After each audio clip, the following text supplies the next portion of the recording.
نستعينه ونستغفره ونؤمن به ونتوكل عليه ونعوذ بالله من شرور أنفسنا ومن سيئات أعمالنا.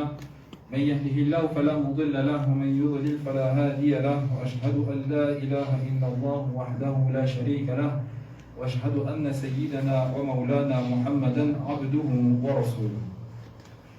أما بعد عباد الله، فإني أوصيكم ونفسي بتقوى الله العلي العظيم القائل في محكم كتابه: أعوذ بالله من الشيطان الرجيم، بسم الله الرحمن الرحيم.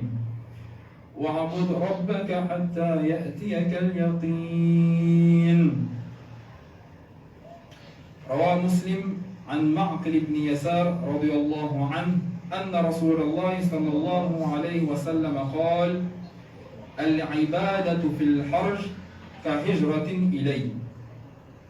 وقد أوجب تقدست أسماؤه علينا أن نؤدي الفرائض ونجتنب المحرمات، فوجب علينا أن نتقرب إليه بما افترض الله وأمر، وننتهي عما نهى وحذر، فإن أفضل ما يتقرب به العبد إلى ربه أداء الواجبات واجتناب المحرمات. وليعلم أن الثبات على أداء الواجبات واجتناب المحرمات هو السبيل إلى النجاة يوم القيامة ودخول الجنة بلا عذاب. إننا ندعو إلى الثبات على طاعة الله تعالى، ندعو إلى الالتزام التام بالشرع، إلى التكاتف والتعاضد والتعاون على طاعة الله تعالى، والاعتصام بحبل الله المتين، لا سيما في هذا الزمن العصيب الذي عظم فيه الخطر واستشرى فيه الشر وزاد الفساد، فصرنا نرى القابض فيه على دينه كالقابض على جمر، وكلكم يسمع ويرى واقع البلاد والعباد. وإذا كان أمر هكذا، فإننا ننصح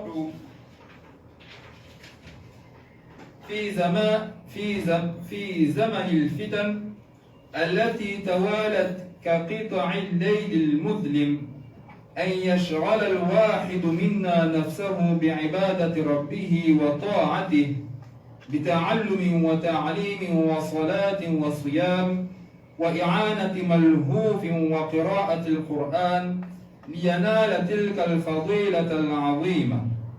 ويدل على عظيم فضل هذه العبادة حديث رسول الله صلى الله عليه وسلم: العبادة في الحرج كهجرة إليه. شبه عليه الصلاة والسلام أجر المتعبد في الحرج بأجر من هاجر إليه حين كانت الحجرة فرض، حيث إن الحجرة كانت في وقت من الأوقات فرضا على المستطيع من المسلمين، فكان واجبا على من استطاع الحجرة أن يحاجر إلى رسول الله صلى الله عليه وسلم في المدينة المنورة.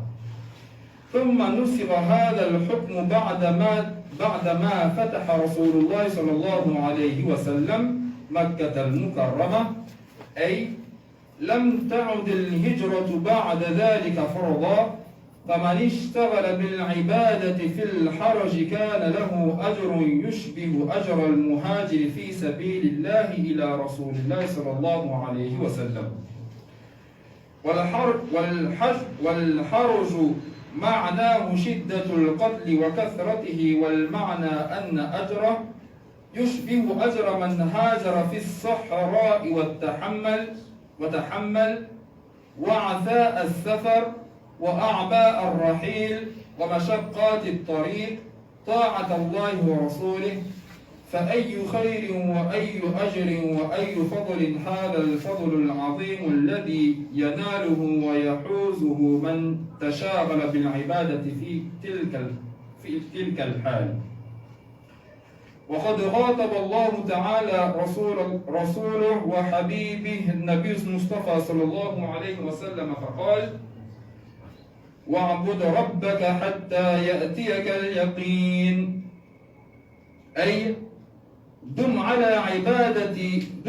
عبادة ربك اللطيف الكريم الرحيم حتى يأتيك اليقين واليقين هنا الموت لأن العلم بوقوع الموت يقين لا يمتري فيه عاقل والمعنى اشتغل بالعبادة ما دمت حيا طالما أنت في مدة الدنيا فاشغل نفسك بالعبادة وإن نزل بك خطب أو اشتدت بك النوائب فأرح نفسك بالصلاة فإنها أفضل العبادة بعد الإيمان بالله ورسوله. هذا وأستغفر الله لي ولكم.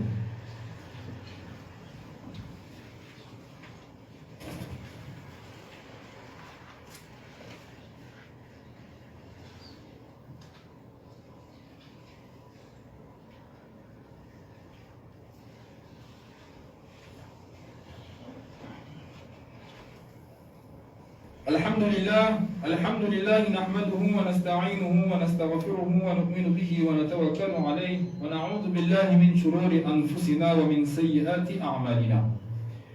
Esclaves d'Allah, je vous recommande ainsi qu'à moi-même de faire preuve de piété à l'égard de Allah subhanahu wa ta'ala al-Ali al-Azim, lui qui dit dans son livre qui ne comporte pas de contradiction, dans la sourate Al-Hijr, ce qui signifie persévère sur l'adoration de ton Seigneur jusqu'à ce que vienne à toi la mort. Muslim a rapporté dans son Sahih de Ma'qil ibn Yasar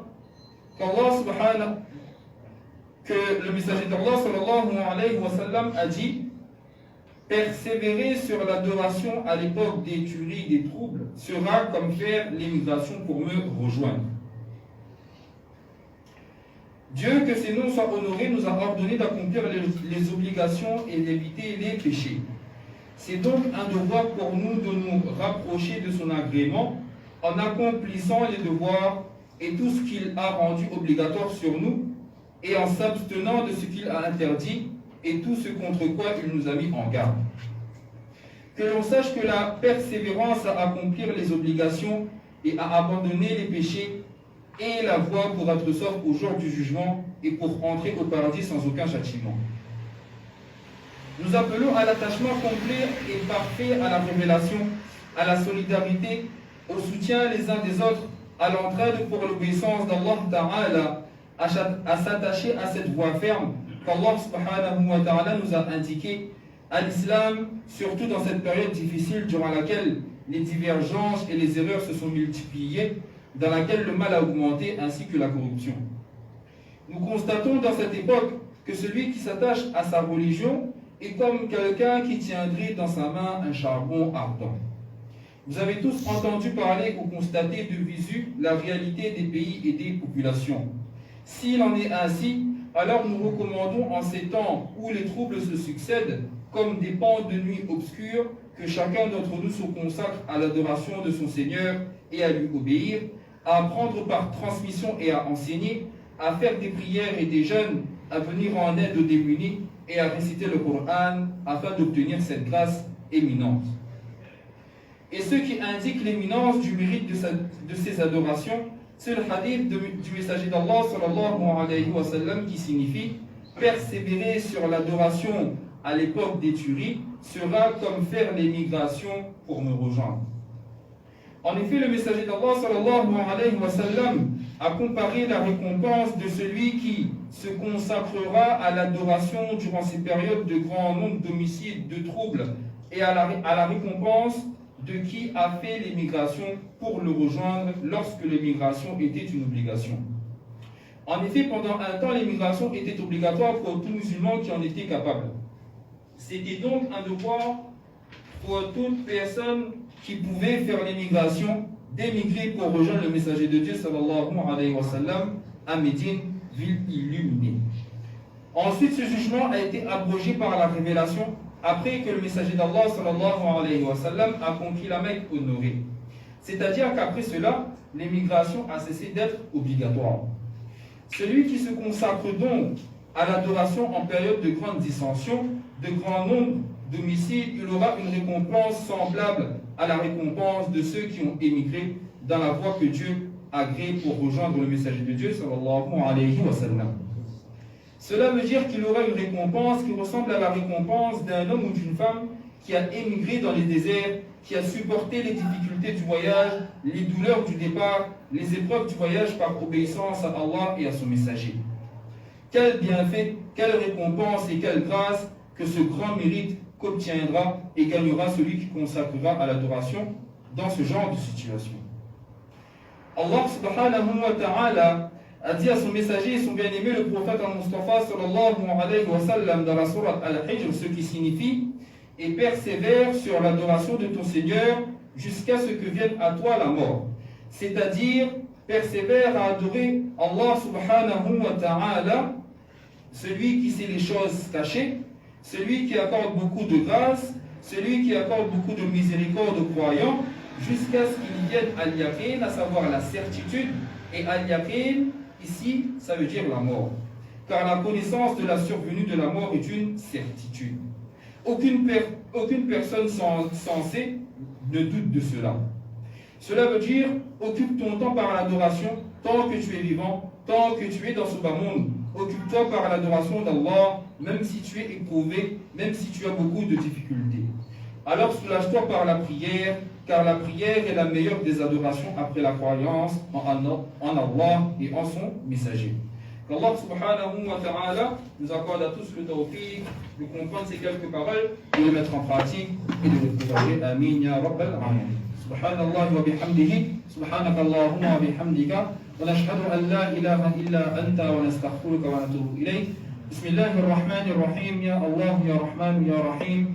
يا حي يا قيوم برحمتك نستغيث اللهم لك الحمد كله ولك الشكر كله اللهم صل على سيدنا محمد وعلى آل سيدنا محمد وبارك وسلم اللهم أنت السلام ومنك السلام تباركت يا ذا الجلال والإكرام اللهم اغفر لي وللمؤمنين والمؤمنات والمسلمين والمسلمات الأحياء منهم والأموات برحمتك يا أرحم الراحمين اللهم إنا نعوذ بك من البغل ونعوذ بك من الجبن ونعوذ بك من أن أريد إلى أرذل العمر ونعوذ بك من فتنة المسيح الدجال ونعوذ بك من فتنة الدنيا وعذاب القبر وعذاب الآخرة إن الله وملائكته يصلون على النبي يا أيها الذين آمنوا صلوا عليه وسلموا تسليما اللهم صل على سيدنا محمد وعلى آل سيدنا محمد وبارك وسلم بفضل سبحان ربك رب العزة عما يصفون وسلام على المرسلين والحمد لله رب العالمين آمين برحمتك يا أرحم الراحمين. قيم الصلاة. الله أكبر الله أكبر أشهد أن لا إله